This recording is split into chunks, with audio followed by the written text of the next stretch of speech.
Tonight we talk about an awesome weekend raid. Yeah. Maybe it wasn't so awesome. Maybe not. I kissed the Nork and I liked it. The taste of his Bulgur chapstick. I kissed the Nork just to try it. I hope my ally friends don't mind it. It felt so wrong, it felt so right. Don't meet up in love tonight. Hey everybody, welcome to Lions Pride Tavern podcast number 40. Tonight we talk about an awesome weekend raid. Plus, we're going to talk about our dance with Heroic Star Auger. And before all that, let's do introductions. I'm your host, Fafford. I play a Dwarven Beastmaster Hunter in the awesome game World of Warcraft. Next up is JobUi. Hi, I'm JobUi. I play a Worgen Frost Mage. Lorelei. Hi, it's Lorelei, your Night Elf Fury Warrior. Epistle. From up north, the paladin cometh. Yeah, I play a protection pally. Not Canadian, but Draenei, Tapachino. Hi, I am your Night Elf Restoration Druid, Tapachino. All right, welcome panel. I'm glad to be back this week. So let's just start right off. Let's get right into our weekend's raid and how we did. JobUi? Well, we did fantastic this week. We started off on Friday night, and we did just heroics this week. We decided we were just going to work on those. We took down Scorpion, Trilliax, Scorpion, Chromatic Anomaly, Trilliax, and then we took down Star Auger, and then Croesus, and made an attempt on Tichondrius, but didn't get him down on the first attempt and ran out of time. So the next night we came back, and we took down Tichondrius on our first try there. That went really smooth. Then we moved on to High Botanist, and our first attempt was pretty spectacular. We got it down to 0% health, but didn't quite push it over.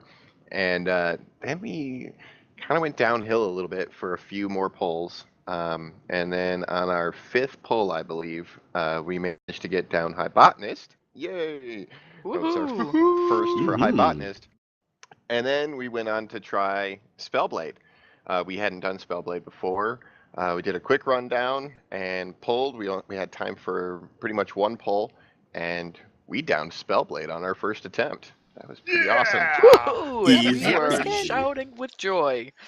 Yeah, that was a pretty intense fight, and it was a lot of fun. If I remember right, we still had 2 minutes left in the raid.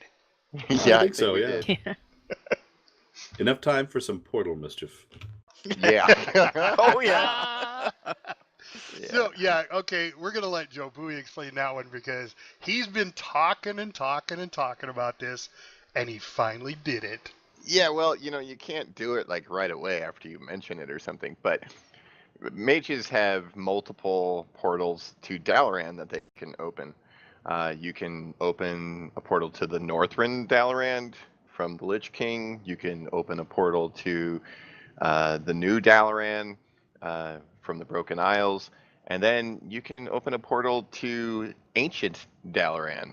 But there isn't any ancient Dalaran anymore. It's just a big crater in the ground. And so the portal just drops you in the air, like far enough that you will pretty much die unless you pull out a goblin glider or slow fall or use one of the various other tricks you can use to land.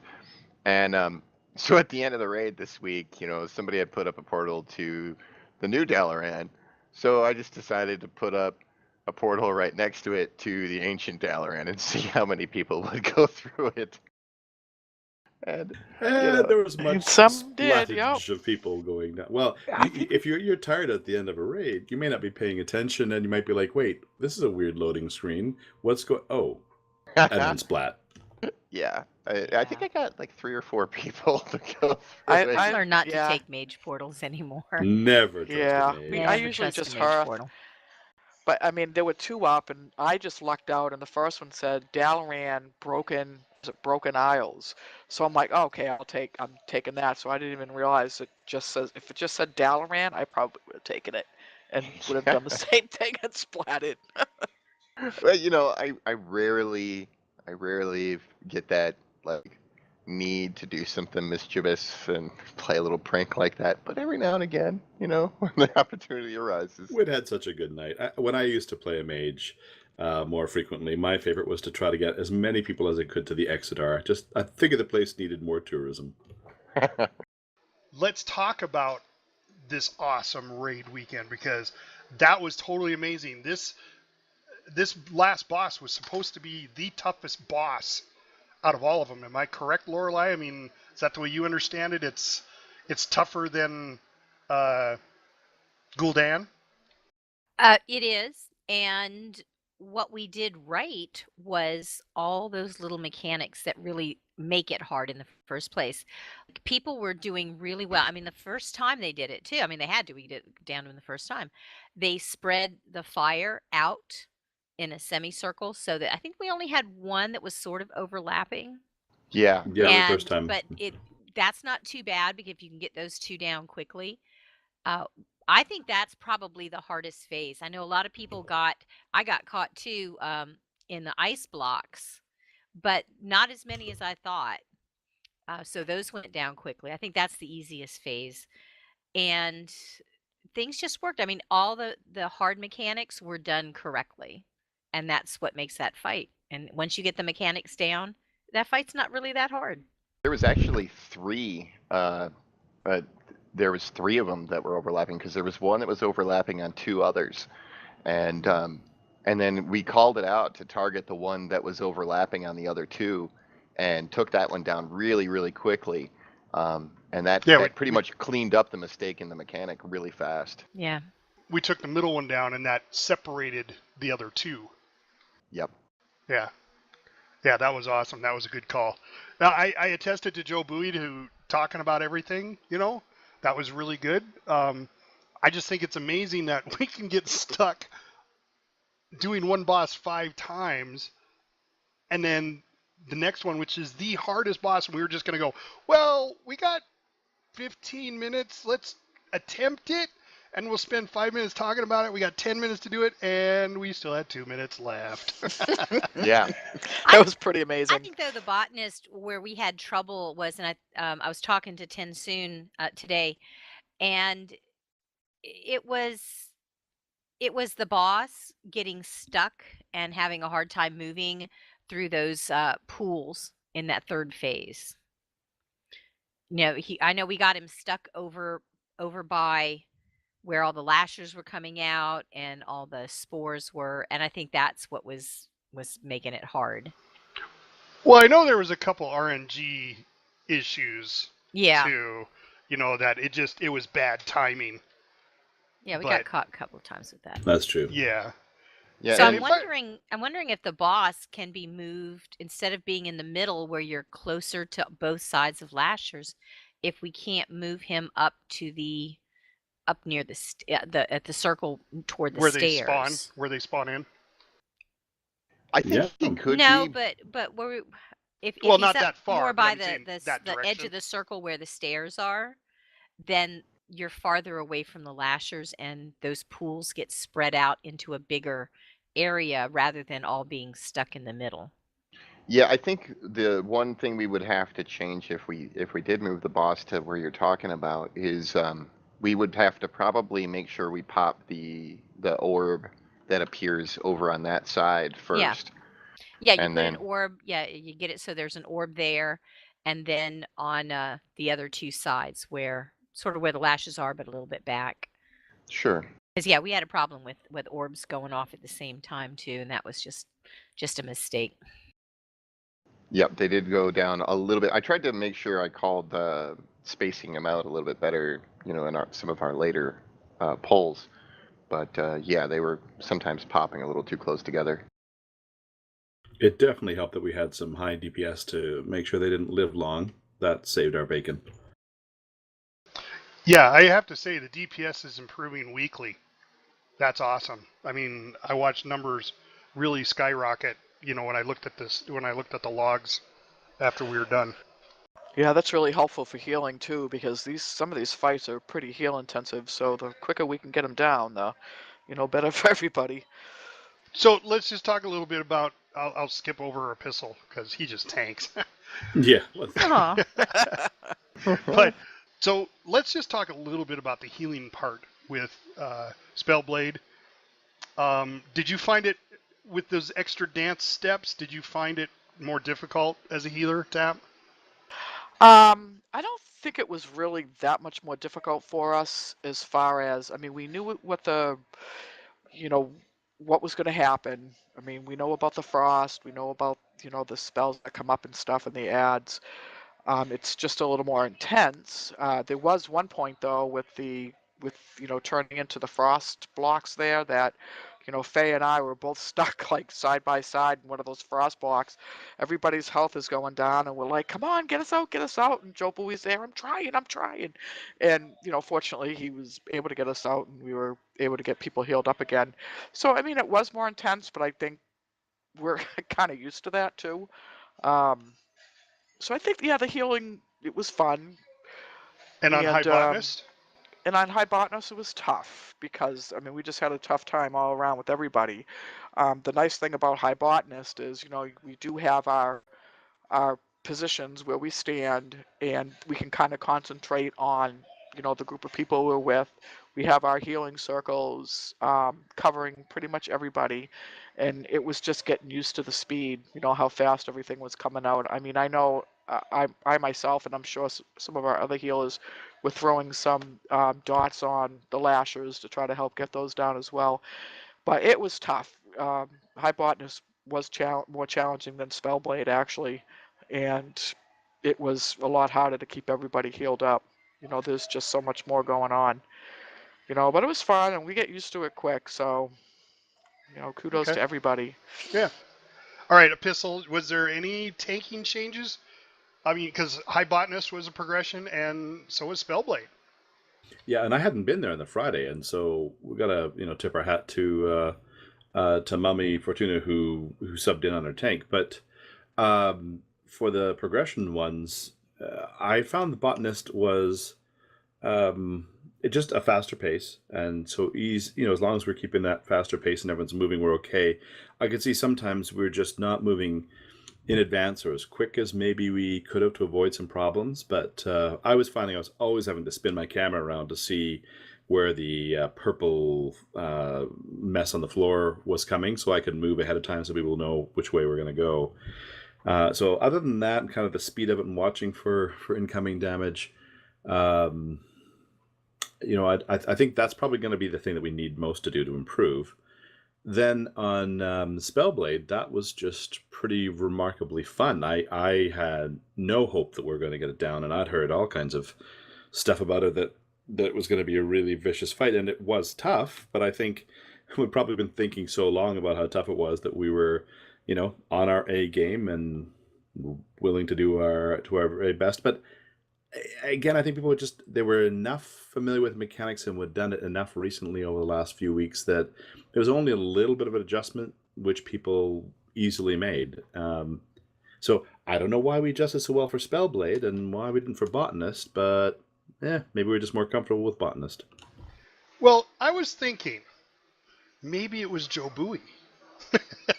Maybe he was going, "Oh, Spellblade's terrible. We're not going to get through Spellblade." And then when we got up there, we just went, "Yes, we are." Well, we're going to show that, Joe Bowie. Well, I wasn't saying we wouldn't. I just was saying it was a much tougher fight mechanics-wise than a lot of the other ones are. But the thing about it is like both Durag and I had done quite a bit of research into like what we need to do in Heroic, what's different and what we need to focus on. And so we had a pretty clear idea of what we needed to do. We just hadn't actually gotten to the point where we were going to attempt it, because that was going to be, we had decided quite a while ago that was going to be our last boss before we move on to Elisand. And so that was just the first time that we had a chance to actually try and put it in play, Oh yeah, no, we did it. We did a fantastic job. I really do think. I honestly think that in Spellblade, it was just that you explained just the steps that we needed to concentrate on because we knew all the other dance steps. We didn't have to worry about those. We knew where to move, what to do, and it was just those extra ones, and you explained them so well, and I think everybody understood. It also could have been from the fact that High Botanist, I don't think everybody was really paying attention when we were explaining it. Because that's where the little mistakes were making. I think that's why it took 5 pulls. Because we talked about the purple lightning that comes off one person and someone has to stand with them.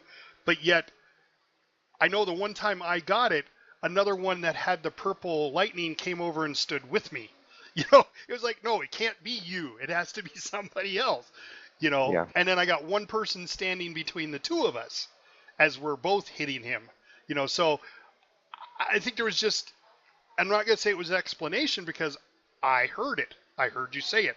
But I think it was an attention, And after doing it 5 times and then finally getting it down, I think people's attention sharpened. So when we went to Spellblade, it was just like we were razor sharp. We were ready. I think in with High Botanist, we probably expected, well, it's all the same mechanics, but it's just faster. So maybe that's what people heard, and not like some of the more detail, that was involved. That could very well be, but we hadn't been to it in such a long time. Yeah. Yep. You tend to forget the mechanics. Yeah, a little rusty. Yep. But we polished that sword. Yes, we did. Yep. I think another thing that while there's a lot going on in the Spellblade fight, there's very specific things you can do in that fight to take care of those mechanics, like stand in these places more or less and space yourself out this way. Whereas with High Botanist, that fight is like chaos. A lot of times, there's some organization to it. You can, where this thing's coming from. Once you see it drop and all that sort of thing, you can kind of spread where the stuff is going to happen out, sort of. There's still a lot of RNG that's involved with that, but it's not like you can plan where everything's going to happen. So there's a lot more chaos. And then once it gets to that 3rd phase and we start getting those green things and the lashers are coming and we're getting those pools on the ground and the other mechanics are still happening, it just starts to get really chaotic. And I noticed like our positioning starts to break down at that point in the fight. Well, a few times we had really unfortunate overlap, whereas the Spellblade fight was generally more sequenced, so it was one important thing to pay attention to at a time, whereas we had 2 or 3 things that we had to watch at the same time with Botanist. Yes. Right. Because I recall, I'm not going to name names, but I recall a hunter saying, "What?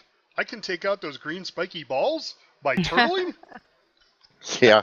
And I was like, really? All the hunters have always been doing that. Where have you been the last time we've done it? So I honestly think... I thought you were going to say you heard those words in your own voice. I wasn't sure where you were going with that. Yeah, because, we've done it before, but it's been a while. And like I said, I think when we went into it going, this is the same thing, but faster, I think everybody tuned out. And then we got our butts kicked. And it's like, what is going on? So we just went back to basics and explained it again.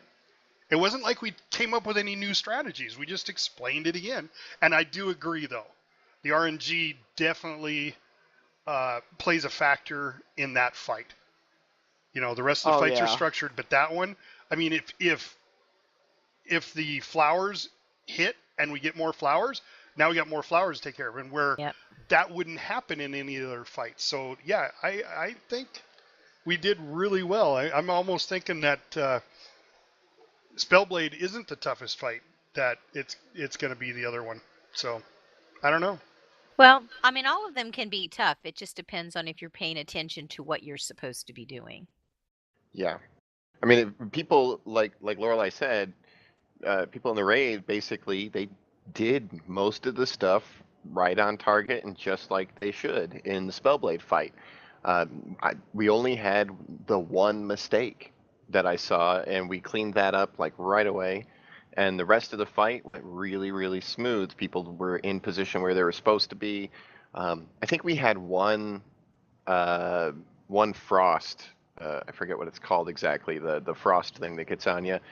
Go long, and that was it. Most of the people were popping those pretty regularly and on time and all that. So yeah, I mean, it's just people were right on target in that fight. Yeah. So that was an awesome job. So all of our raid members that are listening, grats, fantastic job. We're all very proud. I do want to give a special shout out to Mommy Fortuna, my wife, because all week we knew Epistle wasn't going to be there to tank. And she's like, well, I'm going to tank this. And I'm like, noob tank. And I'm giving her crap all week, guys. And then she just went in and kicked butt. She did a great job. Yeah, she did. I Really think there was did, just, yep. what boss was it that she had a little trouble with it and we wiped. Was it Croesus? Was it Croesus? I think we tried Croesus. Could have been. That one's demanding. I thought we tried No, it was Tichondrius. it was Star Auger that she was a little Oh, unsure it about. was just, the but it tricky was just the dance. first time. It was just the one time, Right. Yeah. and Well, after no, that's what I'm that, saying. it went Yeah. perfectly. No, I think Well- she did pretty well in Croesus because Croesus got out of hand because we had a lot of people die from little stupid stuff. Yep. And that's what wiped us. But we recovered from that, and that wasn't directly related to her, but yeah, that was definitely Star Auger because that was she had the purple thing and she ran right into the group and boom, wiped out Yeah. the group because I was in that group. Whoops. And you can hear Duragi goes, oh no, wait till that goes off, then run into the group. Yeah, because she blew up like 5 or 6 players in one go right there. Yeah. So, but that's Learning as a new experience. tank. Yeah. Yeah. I mean, it's not like she's done it before. That was awesome. She did a great Oh, yeah. job. So I that's why I actually said I asked, want to give her. Yeah, kudos. Well, I asked Bronzebeard when I got home, so how'd it go and how did she do? And he said she was fine, which means she was fantastic. phenomenal. Yes. Right. Yep. Got the bronze beer seal of approval. Seal of meh, okay. Well, we do know. So I guess he got writing cramps from your class since he's in your Something English like- class. Well, and... no, actually, that's the other ones. Oh. No, he actually had some writing he had to do. Yeah, because he said, "My hand, I just can't do it. I gotta drop out, guys. Sorry." That a little too much gaming. oh. See, he blamed it on the writing. Uh-huh. Well, actually, he to be fair, he does have difficulties holding a pen. He's one of those kinds of students that's always been difficult. So, yeah, but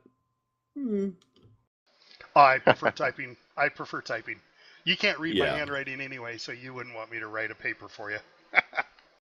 fair enough. Okay, so let's move on to what I like to call, or I'm calling it now, Dancing with the Bosses. So this week we're going to talk about dance steps with Heroic Star Auger. Oh, so we So- are dancing with the stars. Yeah. So what we do with this series is each one of us is going to talk about what we do as our class. So Jobui's range, Lorelai's melee, Epistle's tank, Tapachino's heals, and they're going to talk about what they do during their Star Auger fight. So Jobui, start us off.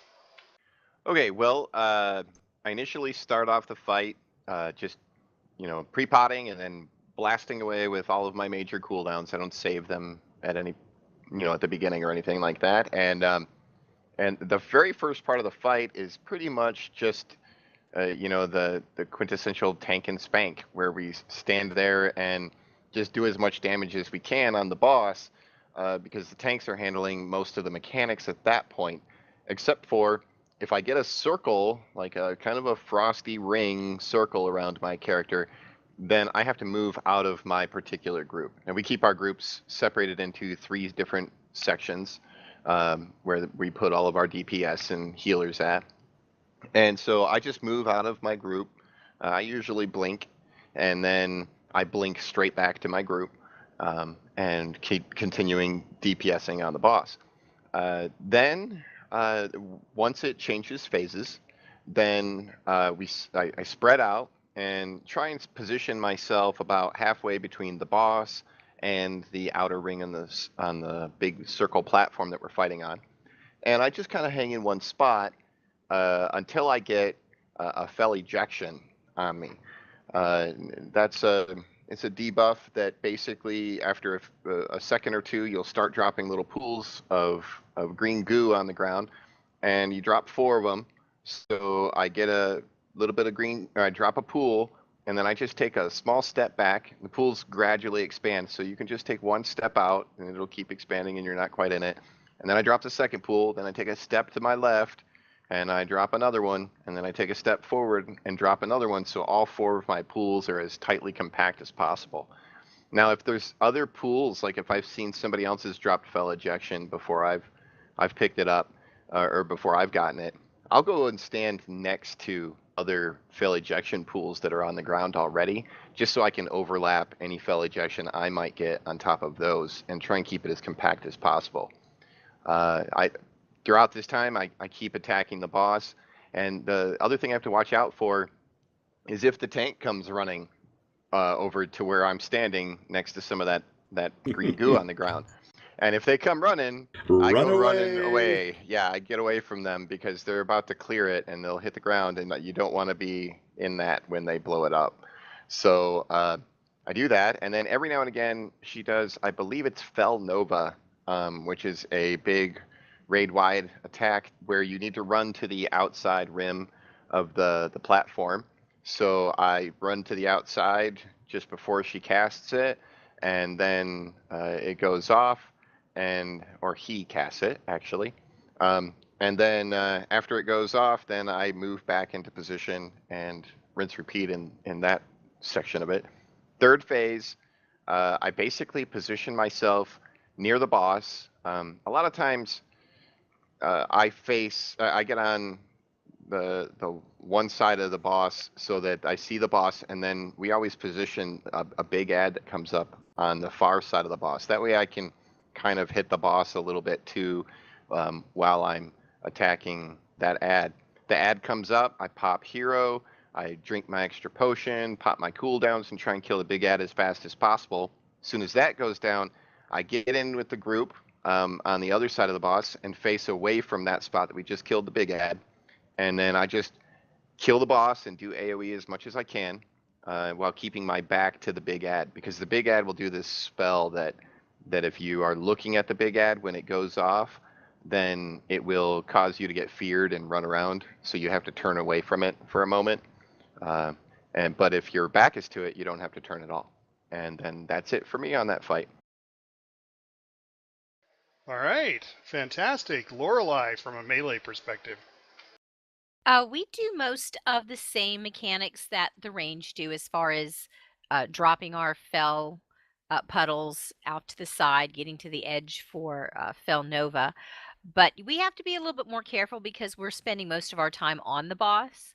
So you need to be aware of where everybody else is standing, making sure that you don't drop your fell pools right next to the boss.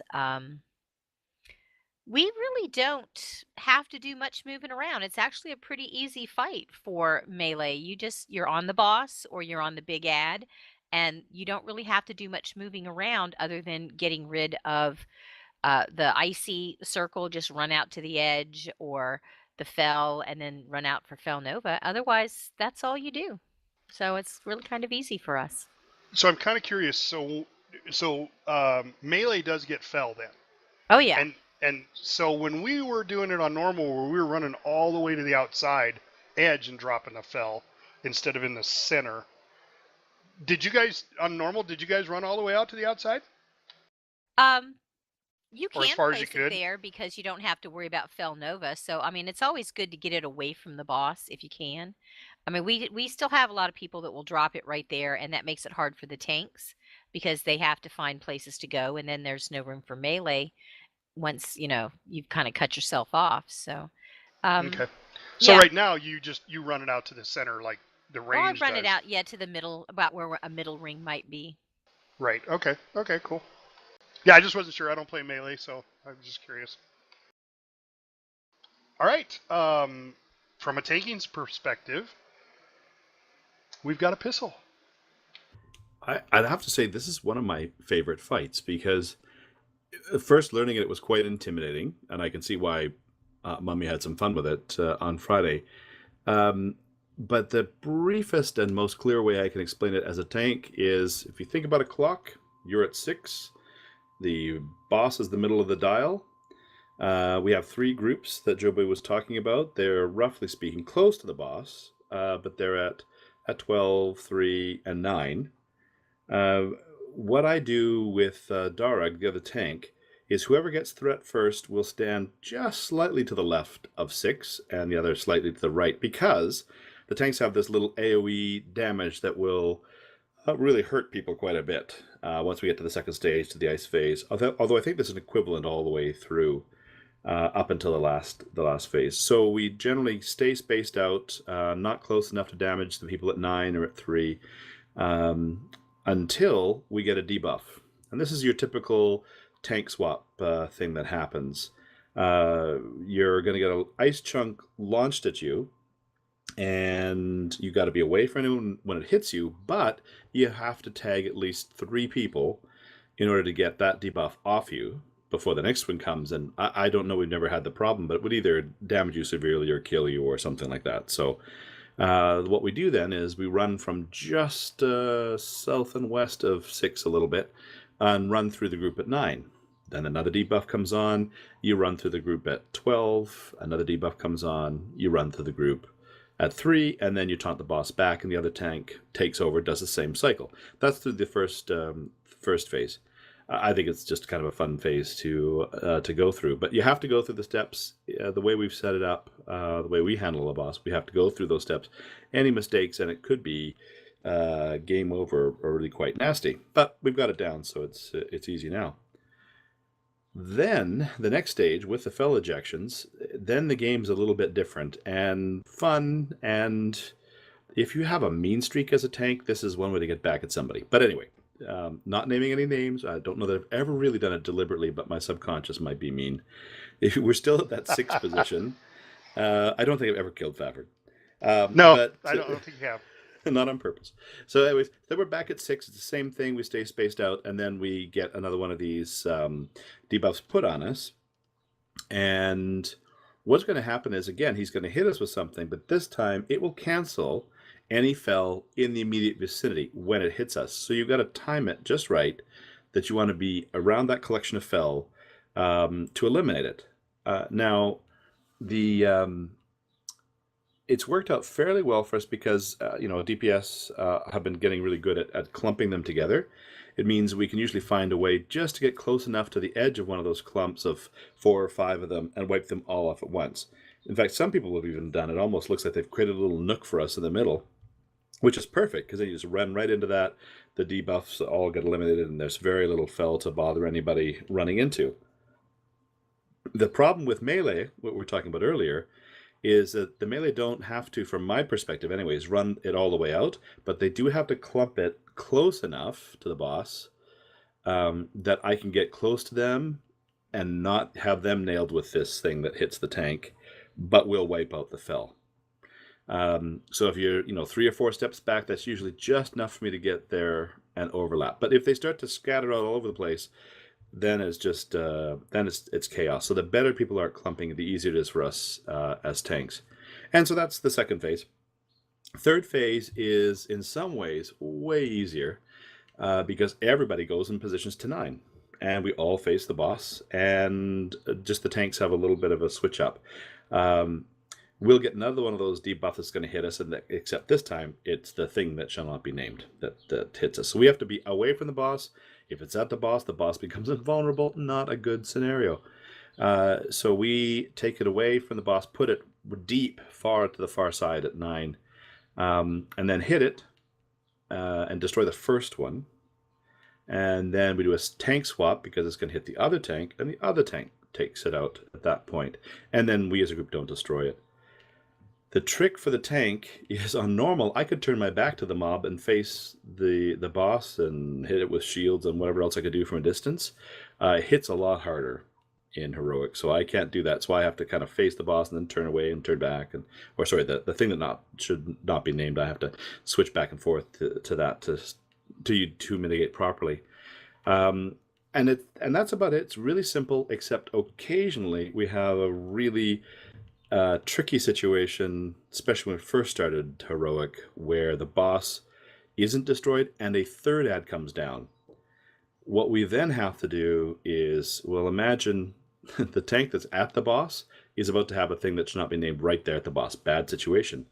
But they can't run away from the boss, because if they do and lose threat, then the boss has a mechanic where it's going to do a lot of damage to us.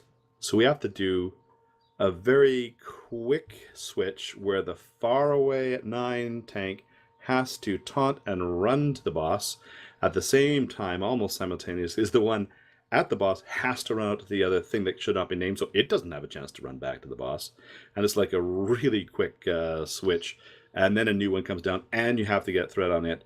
A few times we've had to do that. It's tricky, but kind of exciting. So it makes for one of the more exciting tank fights.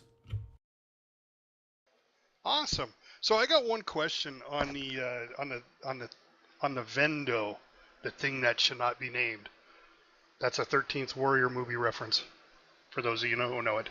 Anyway, how do you know which of the two of you, is it random, or is it that you guys get to choose who goes out and tanks the thing that shall not be named? Oh, we have some control because it's based on threat. Whoever has threat on the boss is going to have that the meteor on you that destroys the fell or brings the ice, or the thing that should not be named. So whoever has threat does that. So you can control that to a certain degree. All right, so I was just corrected by Mommy. It's the Wendell. Ooh. Oh, no W. Vendel. All right, stop yelling at me. I hear the sound of thousands of keyboards doing Google searches right now.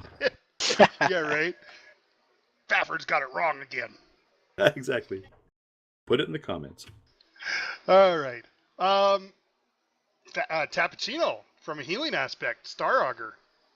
Well, from a healing aspect on Star Auger, it's not as complicated as DPS or as for tanks, melee or ranged. We basically have all of the same effects that DPS tanks, have as well. We have to, bring our fell out to the edge or to the middle circle, depending on which we're doing, normal, heroic. I think one of the advantages that healers have is that when the thing that cannot be named comes out, we can actually put our backs to the thing that cannot be named, because we can use all of our spells without having to face you. So, I use an add-on called Helium, and I can just go down my list and, pop the spells I want to pop on people with low health, and I don't have to be facing them to do that. So if we keep our backs to that boss, if that's what you would call it, I guess, we don't have to worry about turning around when we have that light come out. Was it the light, that you can't face? So we don't have to worry so much about, facing that, and we can just concentrate on our healing. We do have a healer that goes in with melee, and he would be doing the same thing that the melee DPS would be doing, as far as with the fell and, bringing everything out and staying, with that group.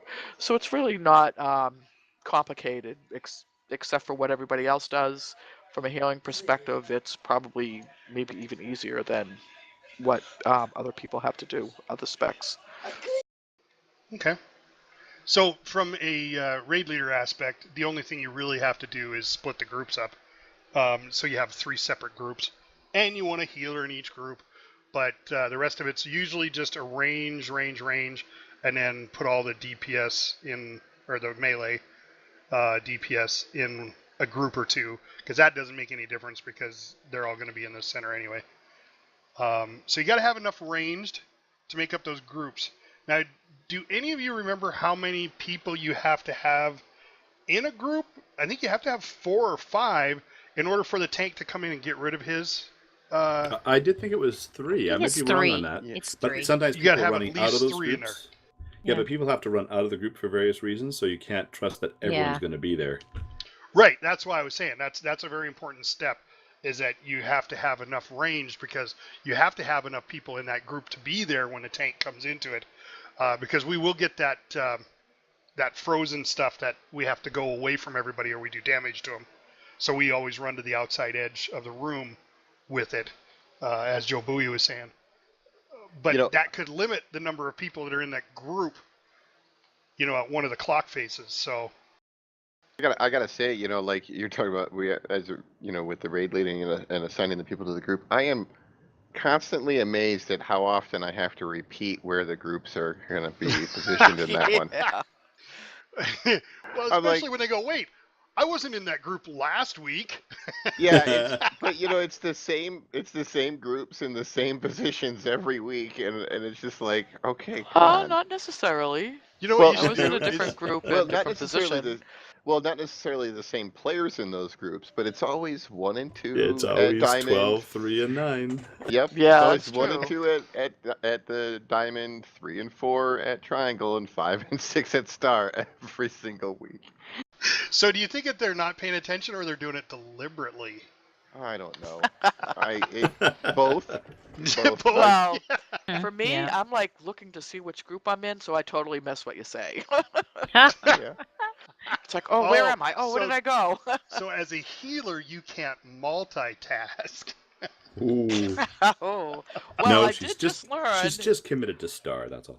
I just did learn recently that if you look up at your nameplate, it tells you what group you're in. I didn't even know that. So I'm looking at my big, because I got my helium thing. I get all the players, and I'm like, all right, where am I? Looking in the little list of 30 people going, where's my name? Which group am I in? Yeah. Yep. And I can identify with the whole like awkwardness of being placed in a different position than you were the previous week, because I'm almost always at Diamond, almost every Yeah. single week. And so like I think one week I was somehow ended up in the group where I was at Triangle, and it just felt weird to be over Well, at Triangle. yeah. And I'm usually in Star, so I was in Triangle last night, and I'm like, all right, Triangle, Triangle, Triangle, Triangle. Oh, I'm sorry, no, Diamond. I'm sorry. See, I forgot Yeah. already. I was at Diamond last night. Yeah, you're You wanna- usually at Diamond over there with me, but I don't. No, I don't get it. I'm Oh, not no, usually. I'm usually in Star. Really? If you want to be in the Yeah. same Yep. position, take up tanking.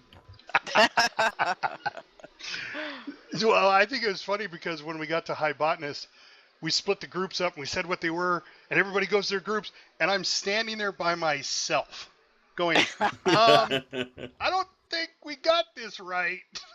You're a class it's- apart.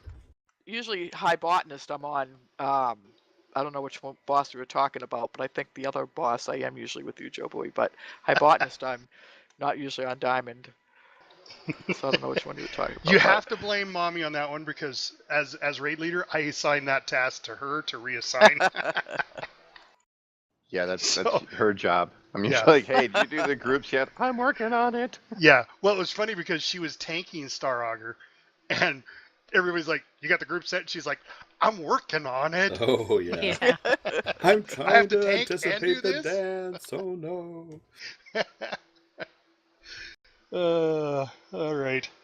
Yeah, I don't know how she figures it out. So another shout out to Mommy for doing that too. I had to do it one she's week, a good and kid. I didn't like it. Yeah. That I'm was- sure that you was were when she saying more wasn't than playing with us. Yeah. Yeah. She was out of town, and JoBui's like, "Wait, I gotta set him." What? I'm sure he was saying more than "I got this" under his breath, Actually, or I I'm think he working said. on it. I think the exact quote was, "Mommy, do you have the group set?" Oh wait, she's not here. She's not here. Yeah. I remember that. And then I was like, wait, how do I move the groups again? All right, just a quick little fun. Who went and got Squirky? I got Me, Squirky. I did. Not me. Of course, Lorelai did. Of course I did. I knew she would. I got Squirky, and I already upgraded my common Squirky to a rare Squirky. I don't know what you're all talking about, and I'm feeling vaguely uncomfortable. Oh, you don't know about the fidget spinner Squirky? I do not. He's a cute little Murloc pet that you can get off. What is it? Is it Azuna? That Yeah, you? it's No, off the coast of Azuna. Is it Azuna or Velshar? No, No, it's it's Azuna. Yeah, it's Okay. off the coast of Azuna. Yeah. It's like out there in the open water area. Like where It's a little that. there's an island off of Yeah. there. It's not really named on the map, but it has Right. a name once you get there. It's the Yeah. island that shall not be named. Yeah, Yeah. I took it off the agenda, so I don't know what the name of it is now. Yeah, there's there the Operation Murloc Freedom, that PvP area that is over there on the western side of Azuna. It's pretty much directly west of that. Like way out in the ocean kind of thing? Yeah. Yeah. It's Yeah, on the not map. too yeah. far. It's a bigger island. You can see it. Yeah, you can see it from the other A islands little and stuff. northwest. Well, assuming you have a long view distance and stuff. But yeah, it's just out there to the west. I can tell you one thing though. It's a lot easier to get when you can fly. Oh, it is. Mm. Ooh. I Kids who can can fly. I can fly. I can fly. I can fly. Thanks to mommy, she got me my last quest done. Got so I tired could of get dragging flying. him around. Yes, she did. She got tired of being my driving Miss Daisy. Now I can hear thousands of people going, "Thank God he finally got his I flying." know. I am not the last person though. I know that is a fact. Oh, You know who hasn't somebody Who gotten else else it hasn't yet? got it?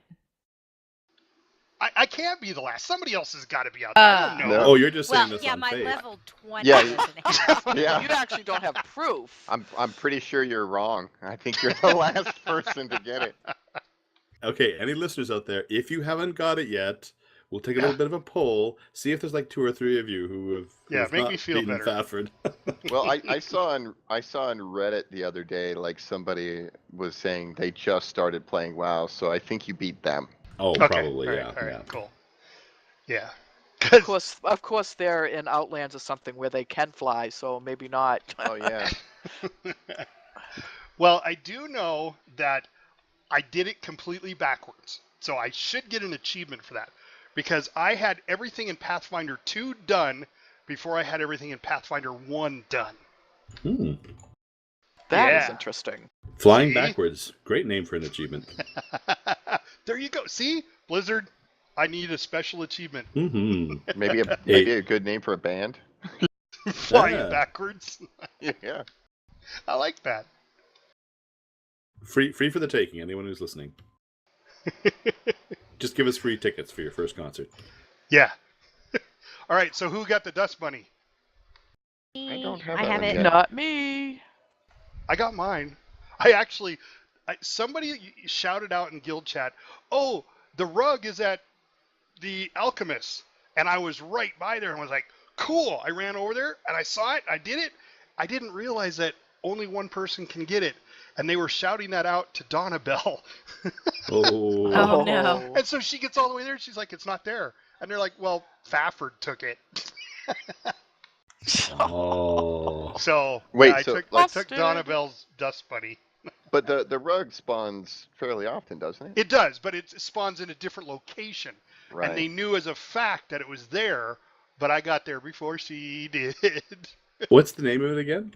The Dust Bunny. Dust Bunny. It is called the Dust Bunny. Okay. Yeah. Yeah, Yeah. you gotta find the rug, and it spawns at different locations. And once you find the rug, you click on it, and then you can see the Dust Bunnies. And then you Well- go out and you pet battle a Dust Bunny. Now, I Oh, screwed up. that I wouldn't do, but Yeah, there was well, there was one that was out there. I thought another pet that somebody called out in guild chat that I found that way, but it wasn't the bunny. Right? Was it the candle? Oh, the candle. Yeah, yes. that's it. Yeah. That's the The other one. candle is really hard to find. No, the Dust Bunny, you can't see it until you click on the rug. And then you got to battle it to get it, to trap it. And so the first time I did it, I forgot that I'd had a level 1 with my 2 level 25s. And so it wasn't enough to take out, or how'd that go? I think I could, when I tried to trap it, it wouldn't trap. And then my level 25 took it out. And then Oh, I so had you to do it need- again. Well, you still have the sight. You have it for a certain amount of time. And then I found another Dust Bunny and attacked it and then trapped it. Because you got to get it down so far before the trap will come out. Yeah, you need a terrible turnip is what you need. I Those do have are a terrible turnip. Terrible Turnip has an ability that will attack the target, but it won't reduce its health below 1, so you can't kill it with that Oh, one. So so it's you really use the great turnip for to trap. yeah. I use the turnip to trap pets that I'm hunting down. See, I got to get with you and Lorelei more because I don't know anything about pet battles. Until Draenor came out, I didn't have anything higher than level 8. Well, Lorelei's certainly more experienced than I am in that regard. I'm rather new to it, sort of. I think I have 26 level 25 pets now. She's got like hundreds. I Oh, do. well, yeah, I I got have. a lot of ones. I've found a lot of new pets, so I've got to get to work on getting them leveled up now too. But Let's see, they're all rare. I have got all my pets are rare now. So Oh, not I mine.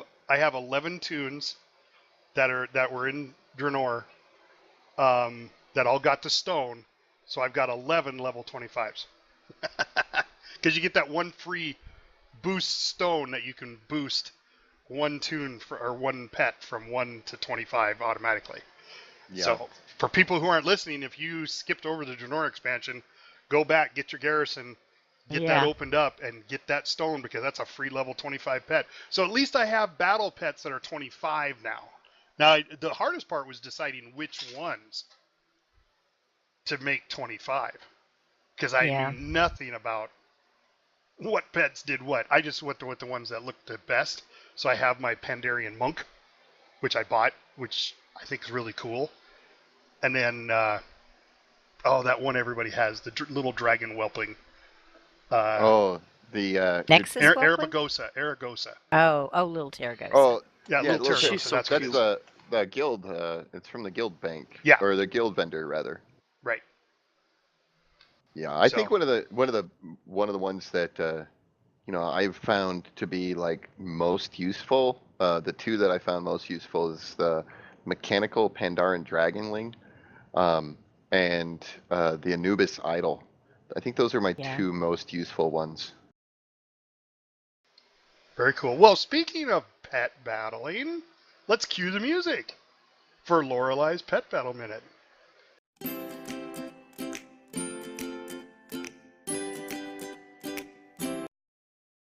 Hi, it's Lorelei in your Pet Battle Minute, and today I'd like to continue with part 2 of how to level your pet in 3 pet battles.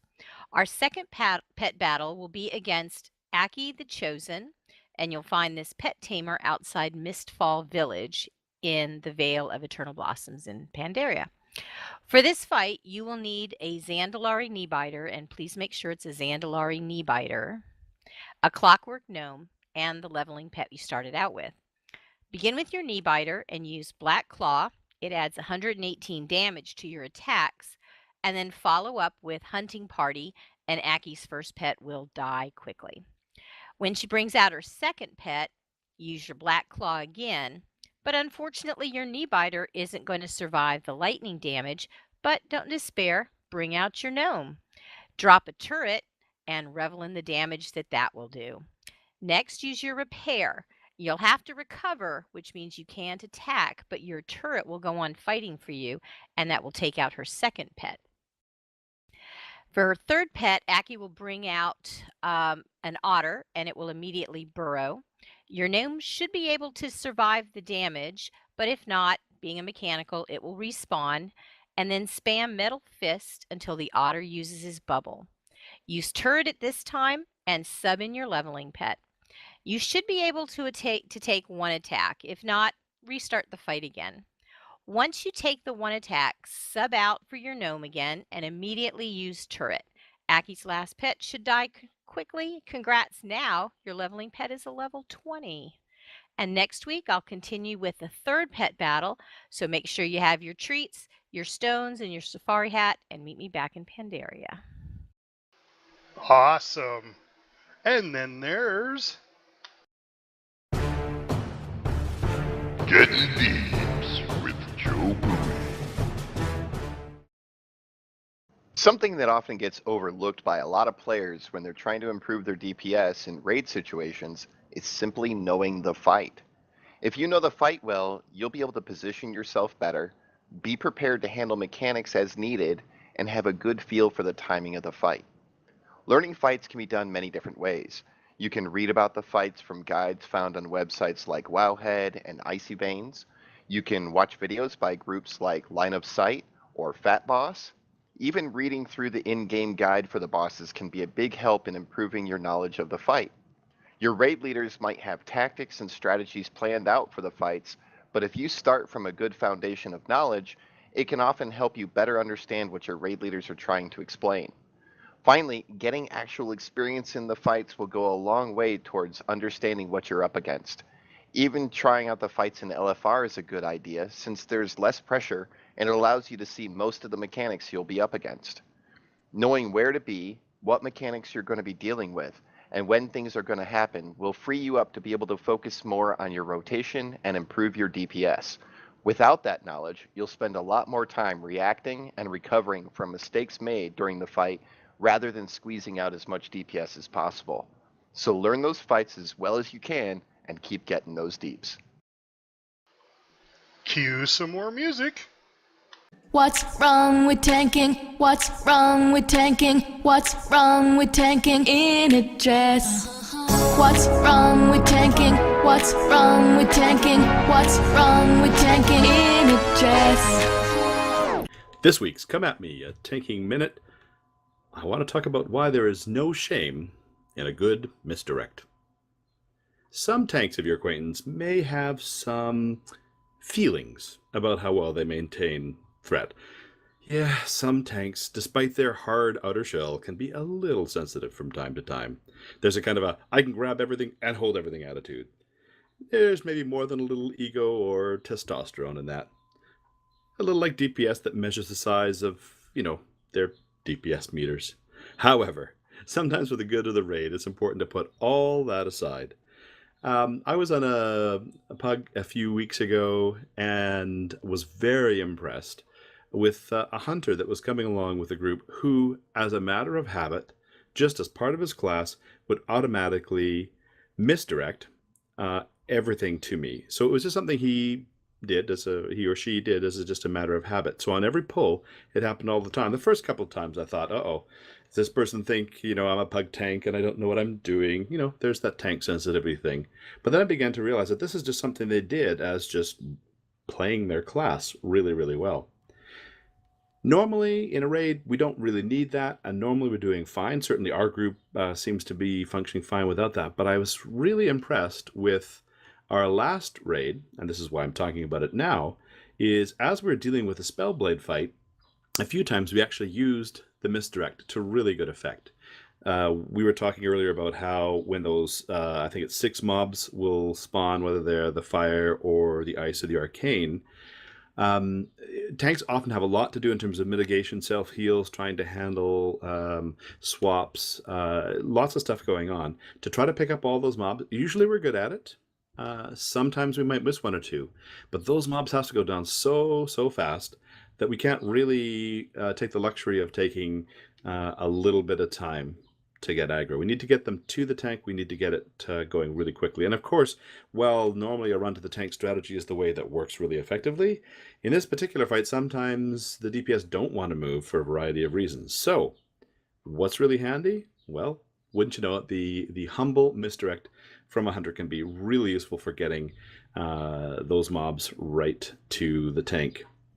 So encourage your tanks, or if you're a tank, encourage not to be sensitive about, whether you've got all that threat. And sometimes realize that just as a matter of course, it's really great when everyone plays their class to the best of their ability, and it's better for everybody.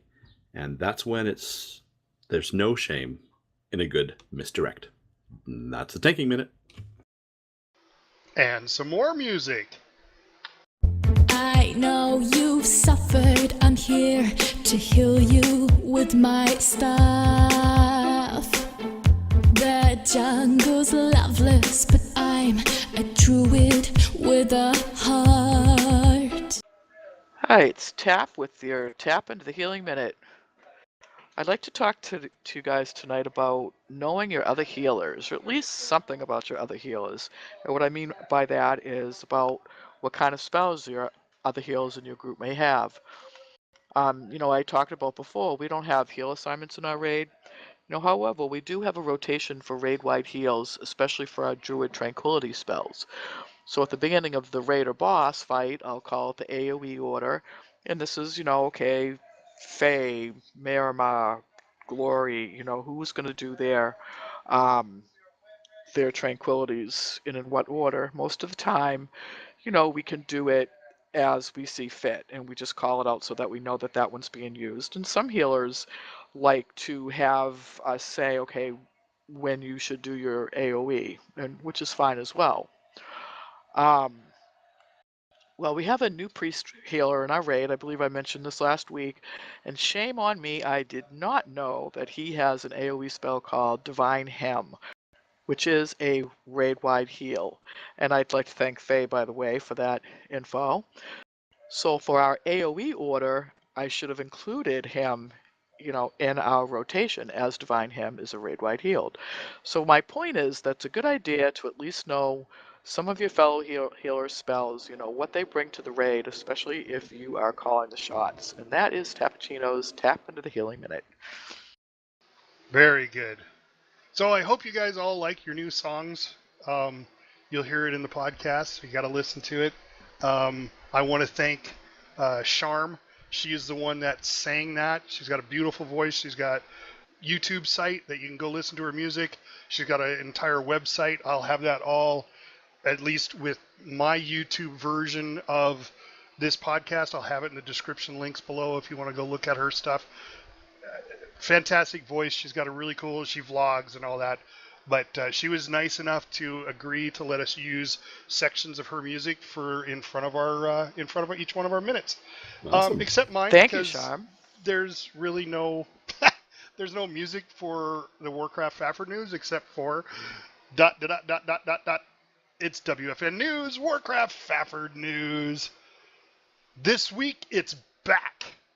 Every Sunday, the very first Sunday of the month, it's the Dark Moon Fair. Get out there, pop some balloons, get some cotton candy, ride a few rides at the Dark Moon Fair. It's only a week long. Also, starting Tuesday, let's go boating. Out at the Thousand Needles Lakes, you can go boating from Tuesday to Thursday and just forget your WoW troubles. I haven't done that one, so we'll see what that one's like. I plan on going to see that. So Tuesday, go out there, the Thousand Needles, and you should be able to just get in a boat and ride around, I guess. I don't know. We'll find out. Never done it before. Yep. Yeah. Looking forward to that one. Create your I like- favorite sailing themed music to go with you. I like boats. We talked to the Goblin Goldcast, and we issued them a challenge to get some tunes to come over and raid with us. So instead of interviewing them on a podcast, we're going to invite them to a raid. We're going to live stream the raid, as always. But they turned out to be Horde. So they are leveling up some Alliance characters so they can come raid with us. Nice. Don't know if it's going to happen next week. Most likely. I will find out more this week. So maybe in our next podcast we will talk about them a little bit, or maybe not. So I just wanted to throw that out there so we didn't forget. They haven't forgotten. As everybody knows, it takes quite a while to go from 100 to 110. I know one of them is bringing a Demon Hunter, and I think the other one has an Alliance tune, Mage, but he just said, well, I'm probably not going to be gear scored enough, but that's all right. I'll figure out a way of making money laying on the floor, taking a dirt nap. Because you know those guys over at the Goblin Goldcast, they just got to make some money. So, and I want to touch briefly on Trade Skill Master. So, I've been running this thing for about 27 days now.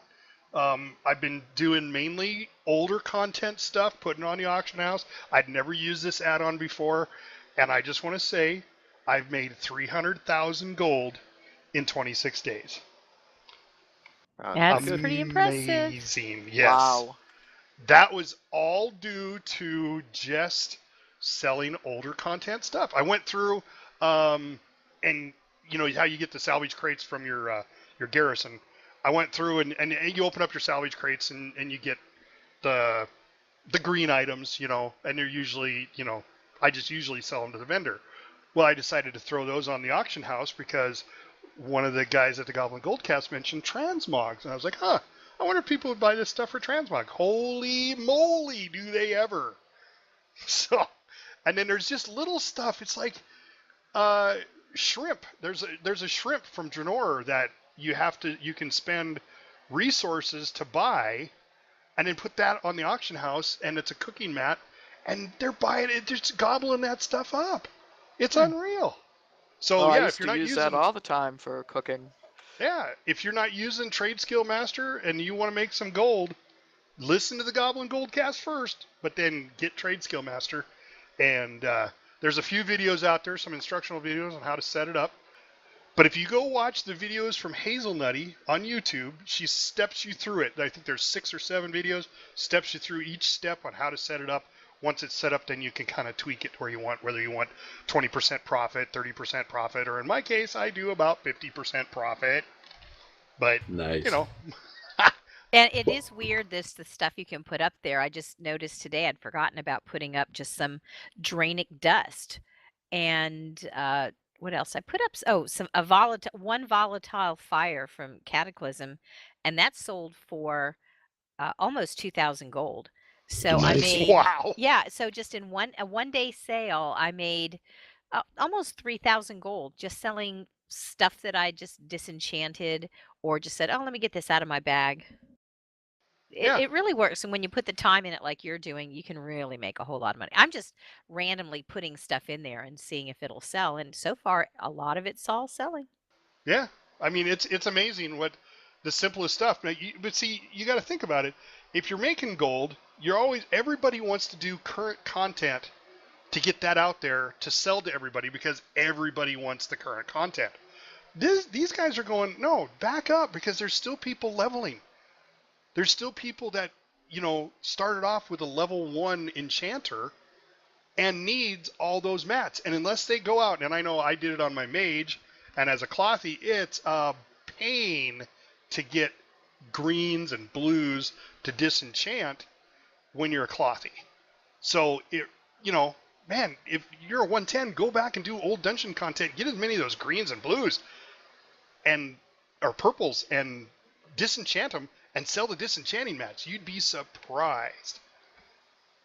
Hey, another note that I'd like to toss out there for our listeners is that Blizzard has confirmed that Tomb of Sargeras is coming out on the 20th of this month. Ooh, I have to start looking up that. Yeah, so we've got about another 2 weeks until it's released. A little over 2 weeks, I think. About the time this broadcast goes out, it'll be about 2 weeks. And that's a whole new raid situation for folks to get excited about. I know I'm pretty excited about it. Yes, sirree. So that's one of the reasons why we started off with saying we just decided to skip the last 2 normal bosses and just start with Heroic and move on, because we've only got 2-3 weeks, of before Sargeras comes out. So yes, I'm very excited for Sargeras. Yeah, and we're I don't know if we've decided yet. I mean, have we decided yet about are we going to use the portal and see if we can take down Elisan and Gul'dan this next coming week and see if we can get that AOTC? Or I think for Friday, I think that's what we're going to try to do. We'll just continue and see how well we do, since look at what we did with the last boss. One shot pull within 10 minutes. Right. Yeah. And we can always, if we go in there with a fresh, we don't use the lockout, and we use the portal, we can go back and kill the other bosses afterwards. So, that's still an option. If we come out with our tail between our legs, absolutely. No, even if we kill them, even if we take them down, we can go back and do the other bosses. Yeah, absolutely. Because there's still upgrades to be had, and I still actually haven't even gotten the headpiece yet, so... Yeah, that's Elisan, isn't it? Yeah. Yeah, the upgrades I need come right off Gul'dan anyway, so... I was going to say, if we take out Elisan and Gul'dan, I'm thinking... Mythic? We can finally be able to do at least the first boss, at least the Scorpion. Yeah. I'm going to tell you cool that to Scorpion get one is down. not easy. Yeah, let's start Mythic progression with 2 weeks left on the clock. But Spellblade was supposed to be Yeah, extremely Spellblade No, is this difficult. one, hard. this one really isn't. No, there's nothing easy about Mythic. There's just not. That is just a nasty, icky fight. Well, I know, for our listeners who haven't been following us, our very first, was that Nighthold? That was Nighthold. Yep. Yeah. Our was. very first pull, our very first boss, when Nighthold very first came out, I had control over setting the raid difficulty, and I set it to heroic instead of normal. You do that? Oh, I thought you said it for mythic. No, No. he said it to heroic, but do he that all always the calls time. heroic mythic. So I mean, he does Yeah, that constantly. always- Like Call heroic mythic, yeah. yeah, like all the time. But I set it to heroic, and we went in on a normal, and we're all newbie tunes, and we just barely got gear score. And the tank Durag, he's going, Crushed. boy, we these were crushed. these mobs are really tough. Yeah, the trash was like taking us down hardcore. We were like, We wiped. we were struggling so hard on the it's great. trash. And then we were like, oh, we're on heroic. Yeah, but we felt pretty pleased with ourselves that I think if I recall, we got it down like 20, like I think it was like to about 60% of the boss's health before it wiped us out. And we felt pretty accomplished about that. We did clear all the trash, so we knew we could did. clear, heroic trash. And then it occurred to us that it was on heroic, and then we were like, Fafford. Whatever. I think that was the start of everything's Fafford's fault. No, that was not the start of everything. Oh, wasn't it? Well, it wasn't the No, step it's to the always left been because that that way. was Emerald yeah, Nightmare. that goes back years. Years. Nice. Love you guys. We love you too. All right. Well, we've reached our time, guys. Thanks for coming. Listeners, thanks for listening. This is why we do it. Have a great week. Get out there. Get those deeps. Tank that up. Heal that up. And get some battle pets. Why not? Sure. Thanks for coming, guys. See you next Thanks, week. Thank you, everyone. See you Thanks. next week. And go boating. Yeah. I kissed a Nork and I liked it. The taste of his Bulgur chapstick. I kissed a Nork just to try it. I hope my ally friends don't mind it. It felt so wrong, it felt so right. Don't mean I'm in love tonight. If you like this podcast, throw us a like and subscribe to our channel. And please, leave comments or questions below. Maybe we'll answer them on the air next podcast. We are hosted on Podomatic.com. Our website is lionspridetavern.podomatic.com. Our podcast also airs on iTunes for Apple users, Google Play for Androids, and YouTube. Just search World of Warcraft Lions Pride Tavern Podcast. See you next week, and thanks for listening.